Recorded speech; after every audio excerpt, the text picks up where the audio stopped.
kunge zake. Zvino kana mpurisa akuba achasunga mumwe ndiani? Ko kana gadhi akuba achagadha musha ndiani? Totsvaga here umwe mugadhi wokugadha gadhi. So this is the challenge that we have. Yakatifosekedza kuti tichiumba Zimbabwe Anti-Corruption Citizens Task Force.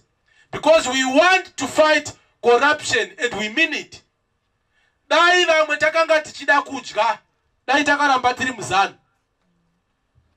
Nekuti pandakatotanga kudenana navana kuda tagwirei, ndaizviziva kuti Ford Ranger yandiri kudriver ndiye akatenga. Saka pandaka kunomutaura, Ford ichatorwa. Ndaizviziva kuti salary yandaipiwa nemuwandiro wayo ndaigona kupa madhokota mairi kana matatu pamwedzi yaibva kuna Tagwirei. But yaibva kuna Tagwirei how? Aiti akapiwa mari ne 1:1 ku RBZ. Aibva atora 3 akapiwa for example 5 million US. Aibva atora 3 million US oenda naro ku black market onobhena. Maretso obva akwira. Mukoma wangu kushamva otanga kuchema. Mbuya vangu kudoti notanga mere. Nekuti maretsa akwira. Zvinhu zvakwira. But imwe mari yaabhena yakunoiswa ku account yemusangano. Musangano wobva wapawo inini salary. Musangano wobva wandikwidzira salary nekuti rate yakwira. But teacher asingakwidzirwi. Doctor asingakwidzirwi. Nurse asingakwidzirwi. So we had to take a position and say, toramba takanyarara here tichidya oro tonangana nevarume ava variwo zvavo vari kutipa kudya. And for that reason, I would want today to say it out publicly that I have a lot of respect for my brother Louis Matutu. Takazosiyana hedu gwara iya kudzokera kuzanu. Ini daya kuti aiwa chinhu chaora ichi. Handichadzoki nekuti ndikadzokako vari kuda munhu anodzoka achinyarara. Ndikadzoka ini handigone kunyarara. Ndikasvika vanondidzinga. Saka ndichaguma ndapiwa zita rekunzi mudzingwa kana mutandwa. Vamugabe vakandidzinga, uya andidzinga. Ndikadzoka futi anondidzinga. Because chimbavha chevari kuita havasati vastopa. Saka kana ndikasvika ndikataura vanondidzinga. Uyo hake nekuda kwedzi mareasons aka akadzoka. Asi chandinomusalutira ndechekuti he was a political member. Akazviziva nekuti takatoudzana kuti shamwari rutu yataakutora iyi. Chekutanga tinogona kususpendwa mupati. Kana vasakata suspenda vachatidzinga. Kana vakasatidzinga vanogona kutisunga. Kana vakasatisunga vanogona kutiuraya. Are you ready? Ndokusaka makazoona Matutu akataura ari kumarondera kuti musi weMande basa rangu rinogona kupera. Nekuti takanga taudzana kuti takunobvutira vanhu chingwa pamuromo tichichisa kuruzhinji rwevanhu. Maoko edu anogona kurumwa patoda kunobvuta chingwa icho. So we had two things that we could do. Either to continue to enjoy the benefits of membership and association with ZANU-PF, or kubuda pachena kutaura kuti zvamaya kuita zvakashata. So Matutu tabatana akasacrifice mota yaakanga akapiwa Vhongoma, akasacrifice salary yake, akasacrifice chigaro chake. Kunyangwe takanga taofwa mukamubvunza anokudzai. We were offered money to keep quiet, but na Matutu tikawirana taiwa tiri varombo hedu mari tinoida, but type yemari hatidi. Vakomana vakati kana mukange maramba mozivawo kuti isu tine capacity to fight back. Tikati aiwa fight back. And hazvina kutora nguva tangoita press conference. Takabata mhuru, mai vacho akabva abuda. Political yakabva yashedzerwa, zvikanzi suspension tisina kutongwa. Zvikanzi endai kuchitepo, ndikati handiende nada. Hanzenda unodzidzwa gwara, ndikati aiwa ndakambokuenda. Handidzokereko because hakuna chinotichwako. Muda kuti ndinotichwa here kuti kana munhu akaba ndiombere. Kana ndichienda kuchitepo ndiri kutendako ndiri lecture. Ndikati handidi ndobva washedzera imwe politiburo zvikanzi mudzingei. Ndobva ndafona ndikati mota yenyu munoida here? Vabvunzei. Zvikanzi ehe, ndikati ndiri kuuya nayo ndiri kuplaza. Ndikadhiraivha Ford Ranger ndakapiwa iri nyowani. Ndikanoti tsvi pamusangano weZanu. Ndikati amai, zvikanzi ho, ndikati ndasiya mota yeZanu, uyai neHonda Fit munditakure ndiende kumba. Salary ikabva yasizwa ipapo. Comfort yese ndokubva yapera. Chakateera i3 months ndakutsvagwa kunge tsuro pamba. Kudzamara ndambotiza. Ndikadzoka after 3 months ndichinozozisarenda kumapurisa. Ndikavharwa 2 weeks ndikabuda. Donzvo redu ratakanga tashungurudzirwa rakanga iri nhau yekuramba hori. Kuti vakuru muri kuora, vakuru maodza nyika, pfuma iri kudyiwa nevashoma, ruzhinji rwevanhu vari kutambudzika.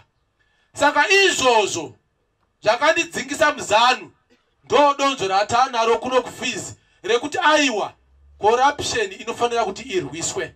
Saka ndinoda kukubvunzai hama dzangu kuti makashinga here, makagadzirira here kuti tirwise tese mbavha idzi tiri pamwe chete?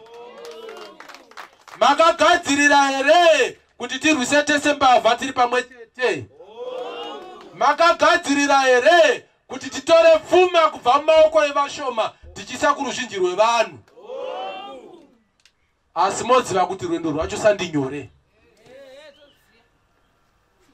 Vachaita zvose zvavanogona. Vachafurema nyaya kuti maingana vaita zvakati. Vachafurema nyaya kuti babangana vaita zvakati kuti vakunyararidzei. Ina handichachiki kufa ini, nekuti kufa murau waMwari. Mumwe anofa nekumedza mvura, mumwe anofa nekutadza kumedza sadza, mumwe anofira mudenga achibhuruka seshiri, mumwe anofira mumvura achishambira sehove, mumwe anofira pamugwagwa achimhanya. Saka kufa zviri nani kufira kugadzira nyika pane kufa nenhamo. Ini ndakataura kare tikati tatanga rwendo rwekudyara miti. Muti wataka kudyara hama dzangu, tinogona kudya muchero wawo kana kusaudya. Tinogona kuzogara mumvuri wawo kana kusaugara. Makagadzirira here? Makazvipira here? Kana muchiti hongu, moti hongu muchirevesa. Upfumi kuvanhu, upfumi kuvanhu. Umunoto wevantwini, umunoto wevantwini. Mbavha mujeri, tinotenda. Isu hatiite slogan yekuti pasina ngana.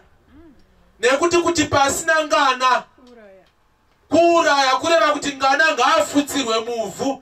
Hapasi pasi pokuzvuya kana kudhonzwa. Kunzi pasi nangana kureva kuti ngana ngaaurayiwe. Gadzirisa slogan akomana. Iya yokuti ngana mudenga yezvoko bwa. Ayo iya inoda kugadziriswa. Tibude unzi yezvoko. Simudza uyo bwa. Ayo dzinokonzera violence. Kana yakunzi pasina ndingi mutengesi, aiwa zvinokonzera violence mucommunity. Ndokusaka slogan yedu ichiti upfumi kuvanhu, rugare kuvanhu, inhlalakahla yevantwini, umunoto evantwini. Handiti tiri kunzwanana. Vamwe vanoti takuonai makasimudza chibhakera. Chibhakera ndocho Zanu. Aiwa Zanu idiki rochibhakera. 1963 chibhakera changa chako, Zanu isati yavapo. EFF inoyuza chibhakera, ANC inoyuza chibhakera, Frelimo inoyuza chibhakera, MPLA inoyuza chibhakera, vana Bobi Wine kuUganda vanoyuza chibhakera. Haisi Zanu. Hatigone kuregerera Zanu ichifunga kuti ndiyo ine chibhakera. Kana ichitozosiya ndiyo ngaisiye. ichi tichibhagara chatorwa nefizi. Vamwe vakati kuma elections kwatakuenda uku hatinonobirwa tikati isu hatichemedzwe nezanu izvo. Zanu ndiyo ichatochema nesu kuelection, hatichemedzwe nezanu because we were part of it. Matricks awo tinomaziva, maitirwo ezvinhu tinomaziva. Saka makabira vamakabira, vamakaita chidzvinyangwe ndevamwe, nesu tinopedzerana muground. Isu hatisi macry baby. Kana vanhu vativhotera, voti yavo tinoprotecta. Kana vanhu vativhotera tichipinda mupower, tinowina vote to wina power. State House tinosvika, hatigumira munzira. Because we know how it can be done. Jekunzi, kunorigwa. Isi titotofungira kuti iyo zanu ndiyo ngainochema kuti tarigwa. Kana vaine mukana wokuriga, kureva kuti everyone else can rig. Ndaitaura nevamwe marimwe zirano, ndikanzi tinokurovai, ndikati baba, ini ndaiva muzanu, handina kumbobvira ndakatrainwa martial arts pandakajoina zanu. Kureva kuti kana MDC aitoda kutondikiya, aitogona kundikiya. Saka musaone kurova vanhu vasingadzosere mufunga kuti havagone, kuda runyararo chete. Asi gore ravachafunga kuzvidefenda. Munomhanya. Saka nyaya yekurova nai mbumirai. Kana iye kufunga kuti muchapisira